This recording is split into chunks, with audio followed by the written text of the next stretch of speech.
Что же делать, если в результате диагностики у вас обнаружились остановки дыхания во сне?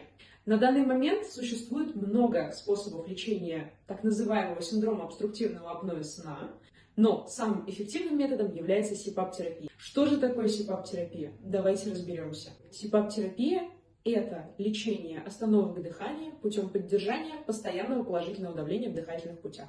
Аппарат реагирует на малейшее отклонение в дыхании от нормы и повышает давление, если это необходимо. Продолжительность терапии определяется специалистом, исходя из степени тяжести и исходя из результатов лечения.